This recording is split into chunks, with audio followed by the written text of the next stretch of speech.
Russian formalism कब आया, किसने, डेफिनेशन क्या थी इसकी, कॉन्सेप्ट क्या था, हर एक टाइप से इसके एमसीक्यूज को कवर अप करने की कोशिश हम करेंगे। तो चलिए आइए कवर अप करते हैं। आज की क्लास का पहला क्वेश्चन ये रहा डिस्प्ले बोर्ड पर।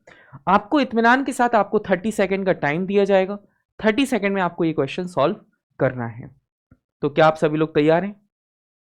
चलो बहुत बढ़िया। एक बार सभी लोग सेशन को शेयर कर लें अपने अपने लेवल पर। एक बार सभी लोग अपने सेशन को शेयर कर लें अपने अपने लेवल पर। चलो बहुत बढ़िया।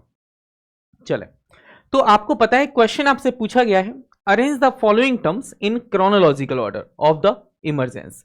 कुछ टर्म्स हैं वो कब इमर्ज होती है, कब उन्हें इंट्रोड्यूस किया जाता है, कब वो बहुत ज्यादा पॉपुलर हो जाती है, हमें बताना है।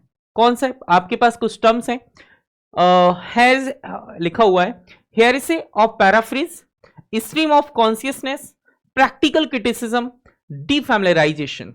अब आपको आंसर करना है कि ये किसने ये टर्म कब कब यूज की। तो सबसे पहले जो हमें पता है हम उस टर्म के बारे में बात करते हैं। देखो क्वेश्चन को कैसे एग्जाम में सॉल्व करने हैं। आपको पता है डीफैमिलियराइजेशन विक्टर साइक्लोवेस्की से एसोसिएटेड है 1947 में, 1947। ओके, ऐसे इन टेक्निक जो आया था, तो उसमें आपको आर्टिस्ट टेक्निक जो वर्क आया हुआ था 1917 में। कब आया था? 1917 में जो वर्क आया था डीफैमिलियराइजेशन। तो आपको पता है 1917 में ये वाला वर्क आया, 1917 में आया defamiliarization by Victor Shklovsky. Okay, किसमें आया था? Art as a technique. Okay, याद रखना, आर्ट एज टेक्निक। ओके, इसमें आया हुआ था।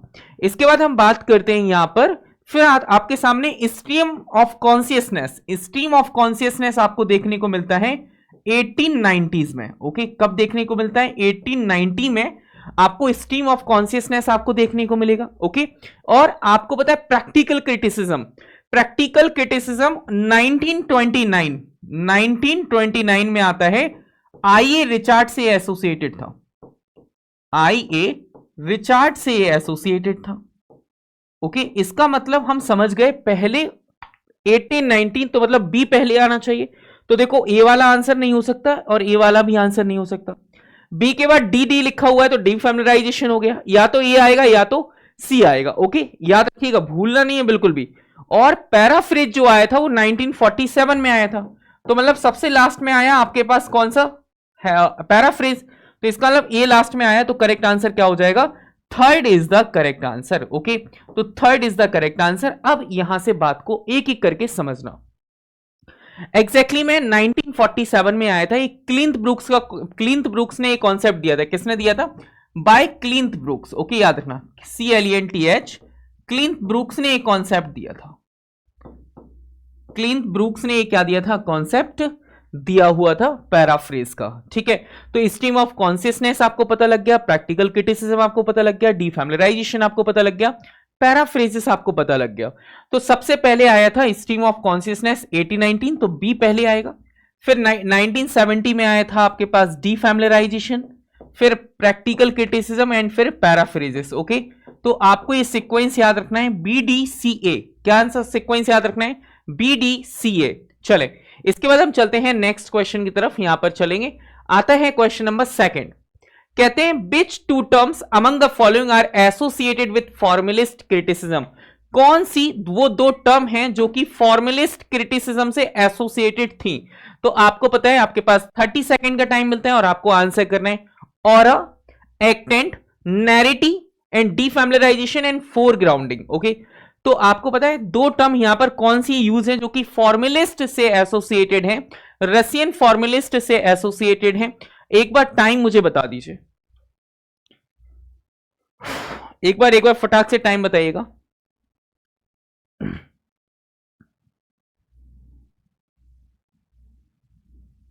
चलो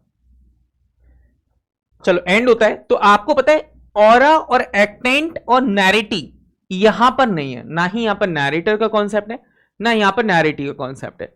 जो एक रशियन फॉर्मलिज्म है, जो एक रशियन फॉर्मलिज्म है, यहां पर दो टर्म का यूज किया था रशियन फॉर्मलिज्म में। कौन कौन सी वो दो टर्म थी, आओ समझते हैं बात को। रशियन फॉर्मलिज्म की हम बात करेंगे तो आपको सबसे पहला टर्म आया था डीफैमिलियराइजेशन। क्या आया था? डीफैमिलियराइजेशन। ओके, याद रखना, डीफैमिलियराइजेशन। डिफैमिलराइजेशन, ओके। देन फिर आया था आपके पास फोर ग्राउंडिंग। क्या आया था sir? Four grounding, okay. Four grounding आया, और ये पूरी की पूरी जो फिलॉसफी थी एग्जैक्टली में यहां पर फोकस ऑन यहां पर किस चीज पर फोकस किया था इन्होंने? कंटेंट पर फोकस नहीं किया, टेक्स्ट पर इन्होंने फोकस किया था, ओके। टेक्स्ट पर फोकस इन्होंने किया, क्लियर है। तो यहां पर हमें समझना है कि फोकस किस चीज पे किया गया, टेक्स्ट पर फोकस किया गया। तो यहां पर टेक्स्ट में क्या था? लिटरेरीनेस थी। क्या थी सर? लिटरेरीनेस जितनी भी थी, ओके। तो यहां पर आंसर क्या हो जाएगा? यहां पर आंसर होगा डिफैमिलराइजेशन एंड फोरग्राउंडिंग, ओके। और इसे फोरग्राउंडिंग वर्ड यूज क्यों किया गया? क्योंकि ये न्यू क्रिटिसिज्म को लेकर क्या था? एक ग्राउंड क्लियर हुआ था यहां पर ओल्ड क्रिटिसिज्म से फिर न्यू क्रिटिसिज्म आता है, वो बेस्ड ऑन क्या था? वो बेस्ड ऑन था फोरग्राउंडिंग। तो करेक्ट आंसर क्या हो जाएगा? जो करेक्ट आंसर होगा डी और E is the correct answer, तो 4 इज द करेक्ट आंसर। चले अगली बात पर आते हैं, नेक्स्ट पर आते हैं। सो डिफैमिलराइजेशन एंड फोरग्राउंडिंग क्लियर हो जाता है। इसके बाद हम आते हैं मैच लिस्ट 1 लिस्ट 2। आपको लिस्ट 1 आपको दे रखी है, क्योंकि यूजीसी नेट में और एमपी सेट में ऐसे ही क्वेश्चंस पूछे जाते हैं। यहां पर कौन कौन सी क्वेश्चंस है? पहला आया कंपेटेंसी एंड परफॉर्मेंस, ए नॉर्म चॉम्स्की। सिग्निफायर और सिग्निफाइड का जो कॉन्सेप्ट है Roman Jakobson. Metaphor and metonymy Lewis, okay. Content और एक्सप्रेशन फर्डिनेंड डी सैसोर। आपको बताना है कि यहां पर करेक्ट आंसर क्या होगा।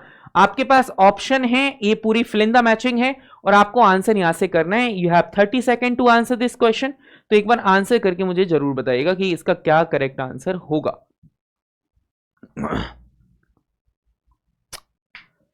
चलो इत्मीनान से आंसर करें, कोई दिक्कत नहीं, बड़े इत्मीनान से आंसर करना है, कोई जल्दीबाजी हमें नहीं है, ना मुझे आपको है ना मुझे है। तो आपको पता होना चाहिए सर, जब हम बात करते हैं कंपेटेंसी की, तो मैंने आपको बताया है कि नॉर्म चॉम्स्की इनसे एसोसिएटेड है। इन्होंने एलईडी का कॉन्सेप्ट भी दिया था, language acquisition device, it's called LAD। तो मतलब फर्स्ट का आंसर फर्स्ट होगा। सिग्निफायर और सिग्निफाइड का जो कॉन्सेप्ट है, ओके, सिग्निफायर और सिग्निफाइड का जो कॉन्सेप्ट है वो दिया था फर्डिनेंड डी सॉसर ने, ओके। फर्डिनेंड डी सॉसर ने ये कॉन्सेप्ट दिया था, तो मतलब बी का आंसर हो जाएगा 4। तो देखो पहले ही काट देते हैं, ए का आंसर क्या हो जाएगा? फर्स्ट। तो देखो फर्स्ट तो यहां पर भी नहीं है, यहां पर भी नहीं है, यहां पर भी नहीं है। तो देखो ओनली एलिमिनेशन मेथड से आप कोई भी क्वेश्चन सॉल्व कर सकते हैं without any doubt, okay, without doing wrong, बिना गलत किए भी आप इसको सही कर सकते हैं, बस आपको पता होना चाहिए। लेकिन आपको तब भी याद रखना है, मेटाफर एंड मेटानोमी का कॉन्सेप्ट दिया था रोमन जैकब्सन ने। किसमें दिया था? इन्होंने एक वर्क लिखा था जहां पर इन्होंने टू फैलिसी की भी बात इन्होंने की हुई है, ठीक है। चले इसके बाद हम बात करते हैं कंटेंट एंड एक्सप्रेशन को लेकर। यहां पर लुइस हेजल स्लैब ने एक कॉन्सेप्ट दिया था, तो आंसर है 4 is the correct answer, okay. यदि आप में से कोई भी स्टूडेंट बैच को ज्वाइन करना चाहता है तो वो आप हमारे बैच को ज्वाइन कर सकता है। चले अगली बात पर आते हैं, नेक्स्ट पर आएंगे। यहां पर मैं लिस्ट 1 को लिस्ट 2 के साथ एग्जैक्टली में कनेक्ट करिए, और यहां पर आपको सही आंसर करना है। You have 30 second.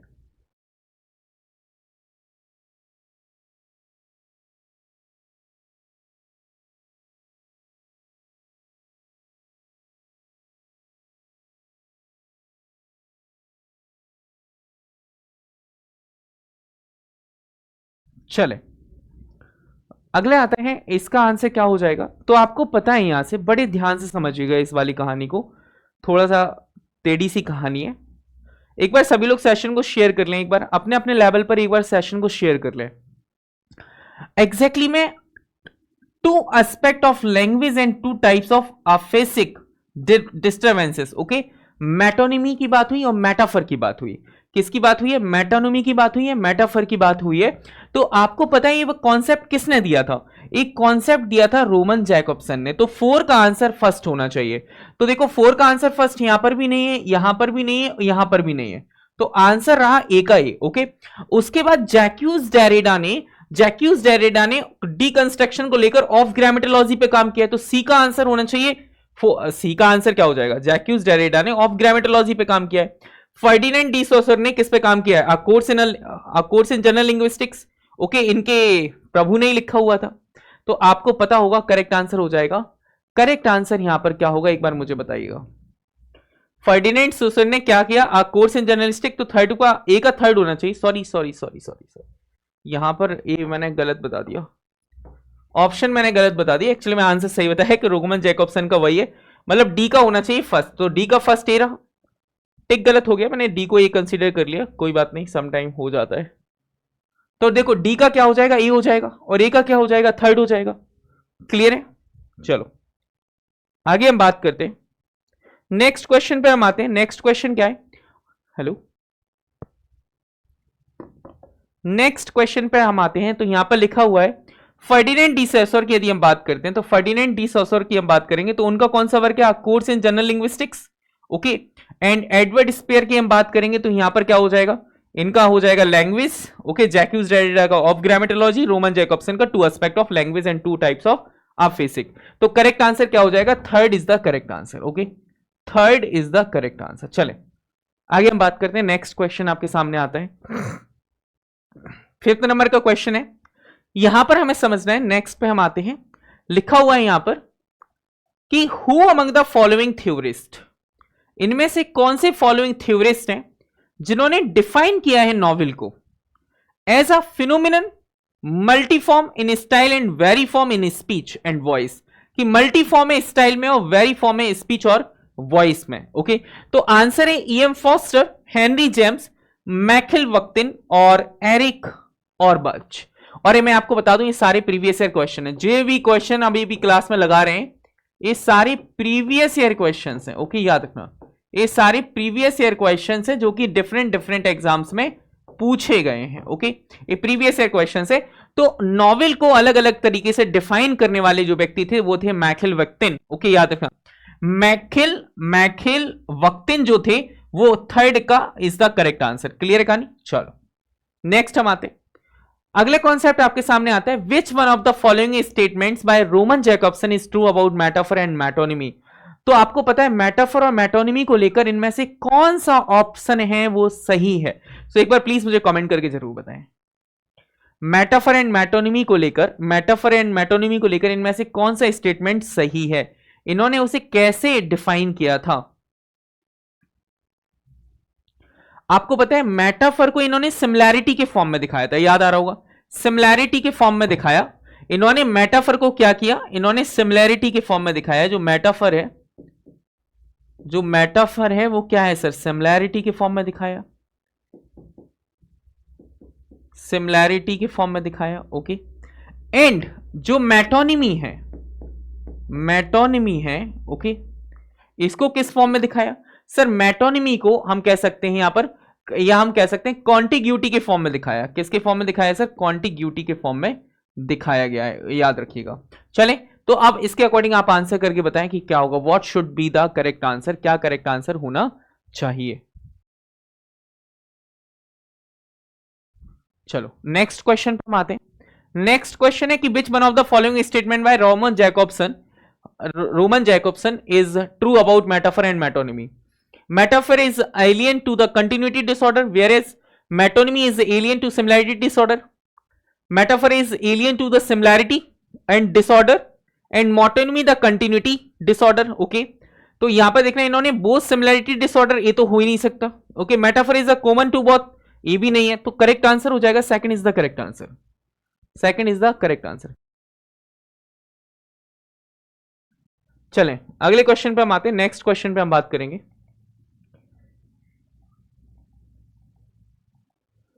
which two of the following essays from part of मैखिल वक्तिन्स the dialogic imagination 4 essays, इनमें से कौन से डायलॉजिक 4 essays हैं मुझे बताइएगा। from the history of novelist discourse in the novel, romance and novel, forms of the time and chronotop in the novel। Okay answer एक बार मुझे करके बता दें, what should be the correct answer, what should be the correct answer।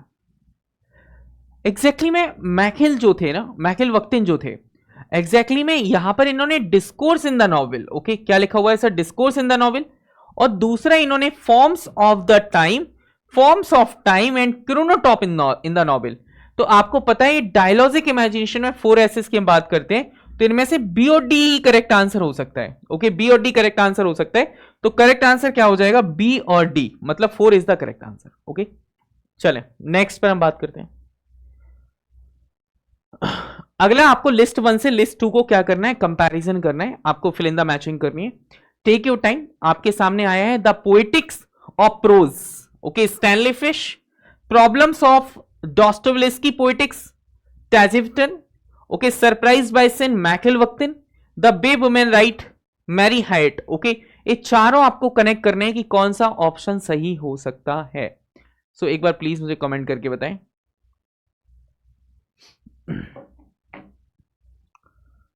चलो चलो चलो चलो बताओ।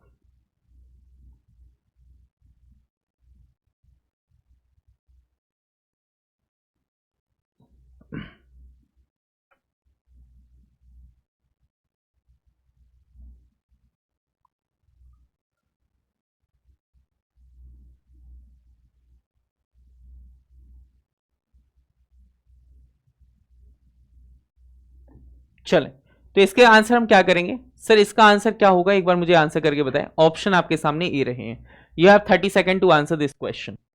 द पोएटिक्स ऑफ प्रोज किसका था? टैजिविटन का। ओके, याद आ रहा होगा? याद आ रहा है? हाँ हो ना? एक बार प्लीज मुझे कमेंट करके बता दें।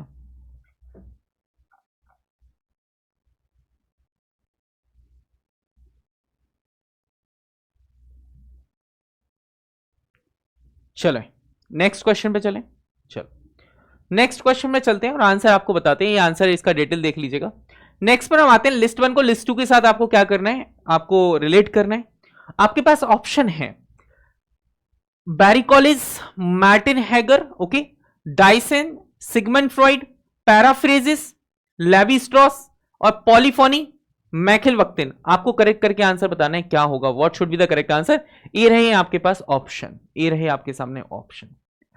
अब आपके सामने आता है बैरी कॉलेज का जो कॉन्सेप्ट है, बैरी कॉलेज का जो कॉन्सेप्ट है वो लेवी स्ट्रॉस से एसोसिएटेड है, लेवी स्ट्रॉस से एसोसिएटेड है। ओके, जो एक कॉन्सेप्ट है डेजियन का, डेजियन का जो कॉन्सेप्ट है वो है मार्टिन हीगर का। किसका कॉन्सेप्ट है?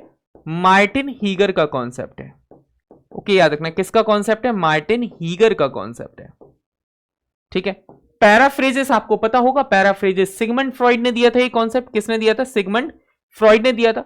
तो पहले का आंसर आपके सामने होना चाहिए लेवी स्ट्रॉस। तो ए का आंसर फर्स्ट नहीं हो सकता, फोर्थ नहीं हो सकता, सेकंड नहीं हो सकता। Correct answer should be third is the correct answer. Okay, ये नाम आपको याद करने ही पड़ेंगे, ये नाम आपको याद करने ही पड़ेंगे।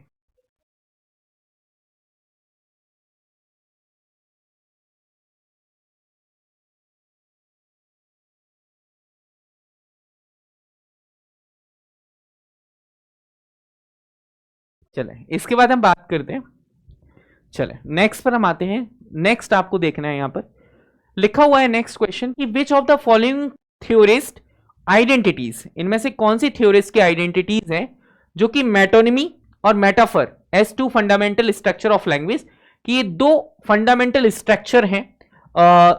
Ferdinand de Saussure, Roman Jakobson, J L. Austin, Roland Barthes. Okay, आपको आंसर बताना है करेक्ट करके क्या होगा। What should be the correct answer? एक बार प्लीज सभी लोग सेशन को शेयर कर लें।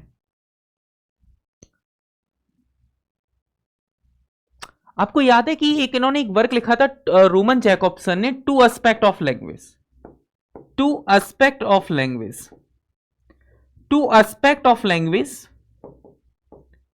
To aspect of language, to aspect of language. यदि हम टू एस्पेक्ट ऑफ लैंग्वेज की यदि हम बात करते हैं तो यहां पर आपको पता होना चाहिए कि मेटोनिमी और मेटाफर के जो दो कॉन्सेप्ट हैं रोमन जैकobson ने दिए थे। आइए इनके बारे में, कुछ रोमन जैकobson के बारे में हम डिटेल में जानते हैं, क्योंकि रोमन जैकobson हमारे लिए बहुत ही इंपॉर्टेंट राइटर हैं, क्योंकि बहुत अच्छे फिलोसोफर भी हैं और लिंग्विस्ट भी हैं। और एग्जैक्टली में मॉस्को लिंग्विस्टिक स्कूल से, मॉस्को लिंग्विस्टिक सर्कल से एसोसिएटेड थे। लास्ट में प्रैग स्कूल में भी चले जाते हैं और न्यू क्रिटिसिज्म में भी कहीं ना कहीं इनका रोल प्ले करते ही हैं ये। तो इनके बारे में हम जानेंगे। तो आंसर है 4 इज द रोमन जैकobson। इनके बारे में आओ समझते हैं, जानते हैं। रोमन जैकobson 1896 में ही वॉज बॉर्न और 1982 he died. Okay, in 1896 he was born and died in 1982। 1982 में उनकी डेथ हो जाती है। कहते हैं रसियन, ये रसियन थे, okay, Russian linguist and literary theorist, ये रसियन लिंग्विस्ट और लिटरेरी थ्योरिस्ट थे, one of the founders of structural linguistics and a leading figure in the Prague linguistic circle, ये प्रैग लिंग्विस्टिक सर्कल के founder member भी थे। And his work connected with linguistics, poetics, semiotics, influencing figure like Claude Lévi-Strauss, Roland Barthes, Jacques Lacan, okay, Jacques Lacan, इन्होंने two aspect of language and two types of aphasic disturbance में 1956 में जैकॉब्सन proposed that all linguistic process and by extension all artistic literary expression are based on two fundamental poles of language, okay, याद रखना। Metaphor क्या है? Metaphor की हम बात करेंगे बेस्ड ऑन सिमिलैरिटी और सब्स्टिट्यूशन, यहां पर बात करते हैं। सिलेक्शन जो है वो है choosing similar terms, okay, example है ही इज अ लाइन, तो कंपैरिजन बाय लाइकनेस, ओके, हम यहां पर लाइकनेस से कंपैरिजन कर रहे हैं, मैंने कहा ही इज अ लाइन, तो वो एक लाइन की तरह है। मेटोनिमी में क्या होता है? एक कंटिग्यूटी होती है, एक एसोसिएशन होता है, मतलब एक चीज पूरे के लिए होती है, जैसे कि किंग और क्राउन, क्वीन और क्राउन एसोसिएटेड है, व्हील से कार एसोसिएटेड है, तो जैसे the crown for the king, association by relation, okay. तो ये दो कॉन्सेप्ट इन्होंने दिए थे, मेटाफर और metonymy, two aspect of languages and two types of aphasic disturbance में। चलें नेक्स्ट क्वेश्चन पे हम बात करते हैं, मैच लिस्ट 1 विथ लिस्ट 2। यहां पर लिस्ट 1 को लिस्ट 2 से आपको क्या करना है? कनेक्ट करना है, और आपको यहां पर बताना है बैरी कॉलिस, ओके, यहां पर आपको बताना है कि ये तो वापस से क्वेश्चन रिपीट हो गया, तो आपको पता है पॉलीफोनी किससे एसोसिएटेड है, पैराफ्रेजेस किससे एसोसिएटेड है, डायसन किससे, बैरी कॉलिस किससे है, तो ये मैं तो ऑलरेडी करवा चुका हूं आपको। चलते हैं नेक्स्ट आता है, which of the following are correct? Roddy Doyle, the बैरीटाउन,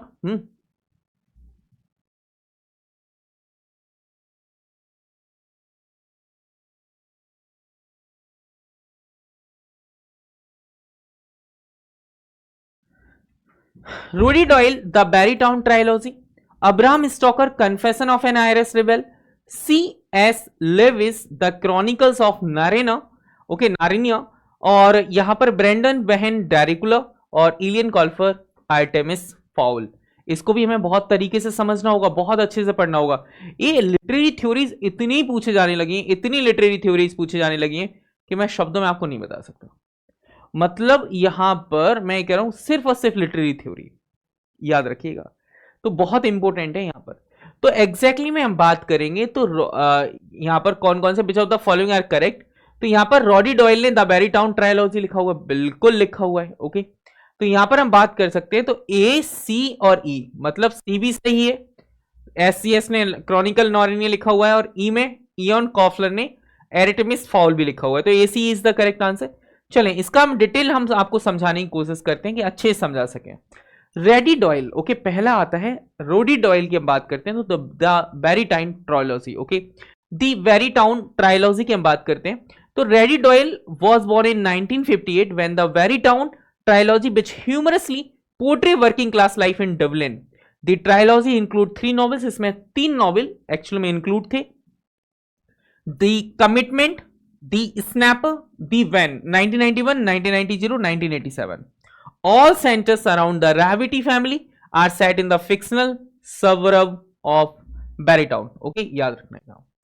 चलते हैं नेक्स्ट आता है, Which of the following are applicable to the term carnival? Okay, carnival को लेकर इन्होंने फेमस एक टर्म के बारे में बात बता दी कि कौन सा है इसमें से। कार्निवाल का कॉन्सेप्ट किसने दिया? It became important through the work of Russian theorist Mikhail Bakhtin। बहुत, ये तो मैकेल वक्तिन का ही कॉन्सेप्ट था, कार्निवल, ओके, इसी को कार्निवल एस्क्यू इन्होंने टर्म दिया हुआ है। It means the way in which popular humour subverts official authority in classical, medieval and renaissance text and culture. It overturns the established hierarchy and sets up in a popular democratic counterculture. It brings out the serious elements in literature. It is used as a critical tool for interpretation of poetry. So what should be the correct answer? आपको एक बार correct answer करके मुझे बताने। एक बार सभी लोग अपने अपने लेवल पर सेशन को शेयर कर लें, एक बार सभी लोग अपने अपने लेवल पर सेशन को शेयर कर लें। ये बेहद ही इंपॉर्टेंट है कि आप सेशन को शेयर करते रहें। यदि आप इसके लिए लिटरेरी थ्योरीज को डेमो पढ़ना चाहते हैं, आप फ्री ऑफ कॉस्ट पढ़ना चाहते हैं, तो लिंक डिस्क्रिप्शन बॉक्स में अभी जाकर क्लिक करें, डायरेक्टली वीडियो पर पहुंच जाएंगे, ठीक है। तो वहां से आप डायरेक्टली डेमो क्लास में भी पहुंच सकते हैं और डेमो भी ले सकते हैं। और आप हमारे एप्लीकेशन को भी डाउनलोड कर सकते हैं। लिंक जो है वो डिस्क्रिप्शन बॉक्स में पिन है। चलें, इसके बाद हम बात करते हैं यहां पर कि मैखिल, ये जो टर्म है ना कार्निवाल, कार्निवाल जो टर्म है वो एसोसिएटेड है मैखिल वक्तिन से, और आजकल मिखाइल वक्तिन से बहुत क्वेश्चन आ रहे हैं, मिखाइल वक्तिन से बहुत क्वेश्चन आ रहे हैं। ओके, सबसे ज्यादा क्वेश्चंस मिखाइल वक्तिन से पूछे जा रहे हैं। देखना आपके पेपर में मिखाइल वक्तिन आएंगे, डायरेक्टली आपको देखने को मिलेंगे। ये बात का मैं गारंटी के साथ कह सकता हूं, 100% वो आपको देखने को मिलेंगे। कहते हैं it became important through the work of Russian theorist Mikhail Bakhtin. तो ये तो करेक्ट आंसर है, ये तो बिल्कुल करेक्ट आंसर है। पहली बात, it brings out the serious element, D नहीं होना चाहिए। ठीक है, डी कहां कहां नहीं है देख लो, डी किसी में भी नहीं है। ओके, इन्होंने कही रखा है A and C only, B and C only, A B C and D. ठीक है, चलो डी और ई तो है ही नहीं, डी और ई को तो हम लेके नहीं सकते। अब ए बी सी हमारा गेम है। तो अब आपको पता है it means the way in which popular humorous subverts official authority in classical medieval and renaissance text, ये भी आपको बताना है। ठीक है, ये भी आपको ही बताना है। चलो यहां पर हम बात करेंगे, तो ये भी बहुत इंपॉर्टेंट है कि एक टेक्स्ट को, एक रेनेसां टेक्स्ट को अथॉरिटी मिलती है क्लासिकल मिडाइवल रेनेसां के टाइम पर। इट ओवरटर्न्स एस्टैब्लिश हायरार्की, इसने एक हायरार्की को, जहां पर यदि हम बात करेंगे तो इन्होंने भी उसी चीज की बात की है। किस चीज की? आपके अपोजिट वाली, white and black, okay, dark and brown, याद आ रहा है? तो इस टाइप के इन्होंने बात की हुई है। चले इसके बाद हम बात करते हैं, तो आंसर हो जाएगा A B and C only. चले नेक्स्ट पर आते हैं, कॉन्सेप्ट ऑफ कार्निवल। जो कॉन्सेप्ट है कार्निवल का, in literary and cultural theories the term carnival comes from Mikhail Bakhtin's influential studies Ravelius and his world 1965 based on the work François Ravelius, a French Renaissance writer. Bakhtin uses carnival as both a social and literary concept to explain how popular laughter, parody and chaos challenge established authority and seriousness और hierarchy. Okay, याद रखिएगा। चले अगले question पे आते हैं। Question number है 14 में कहते हैं, who among the following consider a text as a site of struggle between authority and popular culture. So एक बार प्लीज आंसर करके जरूर बताएं। टेक योर टाइम, 30 सेकेंड है आपके पास। Who among the following considers a text as a site of struggle between authority and popular culture. Okay, so answer आता है Roland Barthes, Northrop Frye, okay, Mikhail Bakhtin and Michel Foucault. Okay, answer करके बताना है। तो exactly में जब भी हम बात करेंगे site of struggle, authority and popular culture, ये मिखाइल वक्तिन का ही कॉन्सेप्ट था। किसका था सर? मिखाइल वक्तिन का कॉन्सेप्ट था। मैं आपसे कह रहा हूं मिखाइल वक्तिन से बहुत क्वेश्चंस पूछे जा रहे हैं, बहुत क्वेश्चंस मिखाइल वक्तिन से पूछे जा रहे हैं। ओके, याद रखना। तो Mikhail Bakhtin is the correct answer. Okay, Mikhail Bakhtin is the correct answer, मतलब C is the correct answer. यदि आपने रशियन थ्योरी रशियन फॉर्मुलिज्म पढ़ रहे हैं और यदि आपने मिखाइल वक्तिन को छोड़ दिया तो ये पाप किया है आपने एक, literally you have attempted a sin. Okay, चले नेक्स्ट क्वेश्चन, इसका एक्सप्लेनेशन पे जाएंगे। क्वेश्चन नंबर 15, बड़े ध्यान से समझिएगा। Which among the following are written by Mikhail Bakhtin? कौन सा ऐसा वर्क है जो कि मिखाइल वक्तिन ने लिखा हुआ है? तो मिखाइल वक्तिन का व्हाइट मैथोलॉजी ये जैक्यूज डेरिडा का वर्क है। ओके, ये जैक्यूज डेरिडा का वर्क है। ओके, याद रखना, जैक्यूज डेरिडा का वर्क है। ये किसका वर्क है? जैक्यूज डेरिडा का वर्क है। 1971 में आया था। जैक्यूज डेरिडा उसी टाइम पर आए थे, डिकंस्ट्रक्शन या पोस्ट स्ट्रक्चरलिस्ट थ्योरी के टाइम पे आए थे। तो ये 1971 में आए थे। कब आए थे सर? ये 1971 में आए थे। ओके, याद रखना।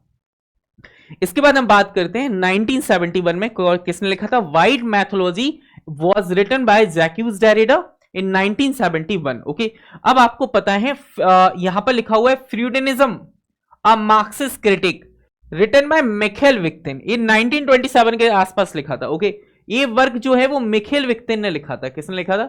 मिखाइल वक्तिन ने लिखा था। ओके, मिखाइल वक्तिन ने लिखा हुआ था, मिखाइल वक्तिन ने लिखा हुआ था, वक्तिन ने लिखा हुआ था। ठीक है, द आइडियोलॉजी ऑफ एस्थेटिक, ये टेरी ने लिखा हुआ वर्क है। ओके, रेवलियस एंड हिज वर्ल्ड जो है, रेवलियस हिज वर्ल्ड जो है, ये आपके मिखाइल वक्तिन ने लिखा है, एमबी ने लिखा हुआ है। मॉर्फोलॉजी ऑफ द फॉक्टेल, बहुत इंटरेस्ट है, व्लादिमीर प्रॉप, याद आ रहा होगा। मॉर्फोलॉजी जो है वो व्लादिमीर ने लिखा है। किसने लिखा है सर? व्लादिमीर प्रॉप ने लिखा हुआ है। ओके, याद रखना। और व्लादिमीर प्रॉप ने अराउंड लिखा था 1928 के आसपास में। ओके, 1928 के आसपास व्लादिमीर ने लिखा हुआ था, याद रखिएगा। तो यहां पर जो मैखेल वक्तिन के जो दो वर्क हैं वो है बी और डी। बी और डी कहां पर है सर? बी और डी है सेकंड में, तो करेक्ट आंसर हो जाएगा second is the correct answer, तो याद रखिएगा। चलो नेक्स्ट क्वेश्चन पर आते हैं। क्वेश्चन नंबर है 16। क्वेश्चन नंबर क्या है सर? 16 को पढ़े और आंसर करने की कोशिश करें। लिस्ट टर्म में हीट्रोग्लोसिया। अब आपको पता होगा हीट्रोग्लोसिया जो टर्म है वो किससे एसोसिएटेड है? स्ट्रक्चर्स ऑफ फीलिंग किससे एसोसिएटेड है? एम्बिग्यूटी किससे एसोसिएटेड है? डिस्कोर्स किससे एसोसिएटेड है? ओके, एम्बिग्यूटी तो आज मैंने सुबह ही पढ़ा है डीकंस्ट्रक्शन के टाइम पर, एम्बिग्यूटी की बात हुई, हमने सुना है। तो चले एक बार आंसर करें फटाक से, क्या शुड बी आंसर होना चाहिए? आंसर क्या होना चाहिए?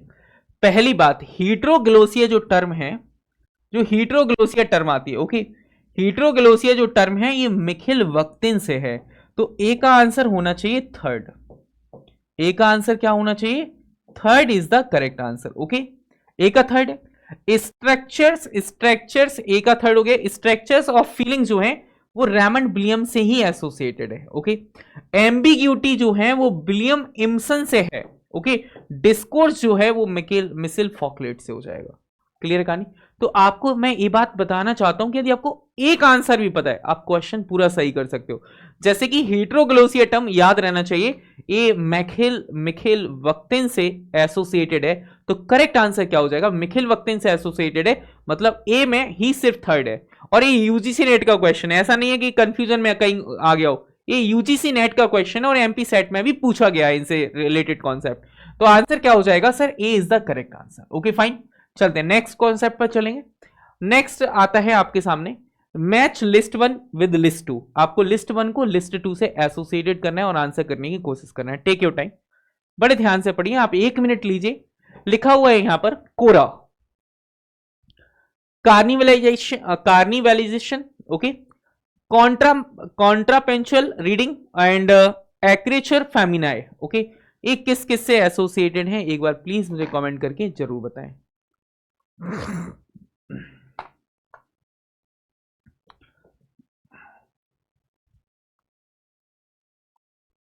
एक बार आंसर करके जरूर बता दें मुझे।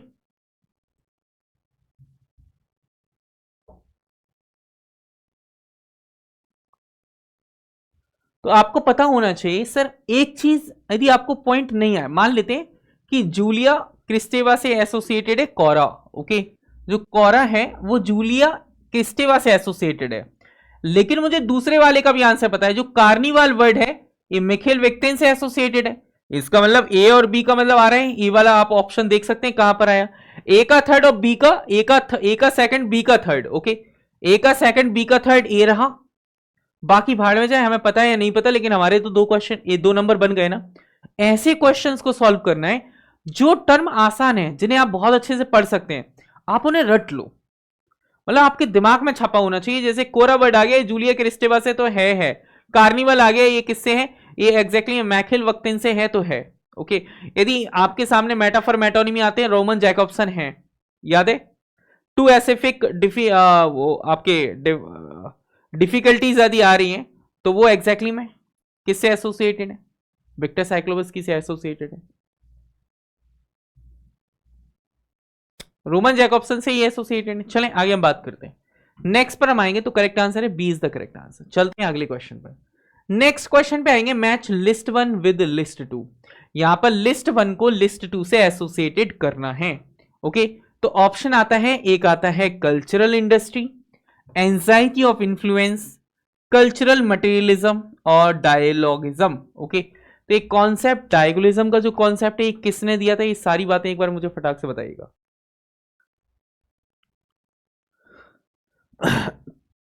ऑप्शन है आपके सामने, ए का फर्स्ट, ए का थर्ड, ए का सेकंड, ए का फोर्थ। अब तो तुम कर ही सकते हो, यदि तुम्हें फर्स्ट वाले का पता है तब भी तुम्हारा काम हो गया, यदि तुम्हें फर्स्ट वाले का भी पता है तब भी तुम्हारा काम हो गया, कोई डाउट दिक्कत वाली बात नहीं है।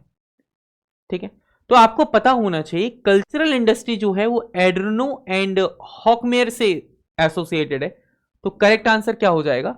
ए का सेकंड है, बी का 4 है, हैरोल्ड ब्लूम की हम बात कर रहे हैं, सी का जो है वो कल्चर रेमंड विलियम्स की बात कर रहे हैं, एंड डी का थर्ड है। ओके, मैकेल वक्त है। चले नेक्स्ट हम क्वेश्चन पर आते हैं और आप समझने की कोशिश करेंगे।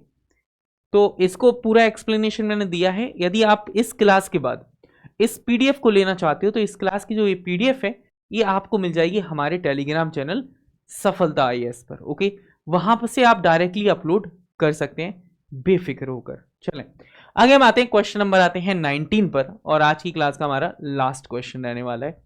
ओके, तो कहते हैं हीट्रोग्लोसिया टर्म किससे एसोसिएटेड है, होमोसोशलिटी किससे एसोसिएटेड है, मैथानवी किससे है, मोरोलॉजी किससे।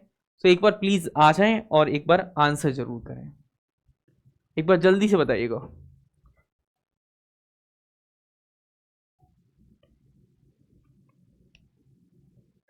तो आपको पता होगा यहां पर हीट्रोग्लोसिया की हम बात कर रहे हैं, किसकी बात कर रहे हैं, हीट्रोग्लोसिया की हम बात कर रहे हैं। ये किससे एसोसिएटेड है, अभी नहीं, माउस छोड़ो। हीट्रोग्लोसिया किससे एसोसिएटेड, तो आपको पता है यहां पर हीट्रोग्लोसिया जो है ये अलग अलग चीजों की बात करता है। तो डाइवर्सिटी ऑफ लैंग्वेज की बात कर लेता है, किसकी बात करता है, diversity of language used in epics. इसी को तो हम हीट्रो का मतलब होता है डिफरेंट होना, तो डाइवर्सिटी की बात हो रही है। एक ओनली सेकंड आंसर कहां पर है, ये रहा। चलें अगले क्वेश्चन में चलते हैं, और आज की क्लास का हमारा लास्ट क्वेश्चन। हर एक क्लास में हम 20 क्वेश्चन को डिस्कस करेंगे, सिर्फ 20, जिससे कि आप पर भी लोड ना आए और आपको पढ़ने ही मजा आए। क्लास लंबी भी नहीं होगी और आप आसानी से इस क्लास को समझ भी पाएंगे। तो अब आपको क्या करना है, यहां पर बताना है arrange the following literary movements in the chronological order. तो सबसे पहले कौन सा लगता है कि कल्चरल स्टडीज आई, फिर फिनोमेनोलॉजिकल क्रिटिसिज्म आया, रसिया फॉर्मुलिज्म आया, डीकंस्ट्रक्शन आया, और फेमिनिस्ट क्रिटिसिज्म आया। तो व्हाट शुड बी द क्या करेक्ट आंसर, क्या करेक्ट आंसर होना चाहिए। तो आंसर पहला सबसे पहले क्या है, रसियन फॉर्मुलिज्म आया। सबसे पहले क्या आया मुझे बताओ, रसियन फॉर्मुलिज्म आया। ये सुनो, सबसे पहले क्या आया सर, रसियन फॉर्मुलिज्म आया। रसियन फॉर्मुलिज्म आया तो ये डी तो खत्म ही हो गए, क्योंकि रसियन फॉर्मुलिज्म सी है, तो फिर हमें सी चाहिए। फिर बी या तो डी, फिर आया बी आ नहीं सकता, क्योंकि इसके पहले स्ट्रक्चरलिस्ट आएगा, फिर इसके बाद डीकंस्ट्रक्शन आएगा, जैक्यूज डेरिडा आएंगे। तो एग्जैक्टली में आपके B is the correct answer. तो यहां से आपको बहुत सारी चीजों को आज सीखने को मिला। यदि आप में से यदि एक बार प्लीज मुझे बता दे कमेंट करके, एक मिनट रुको।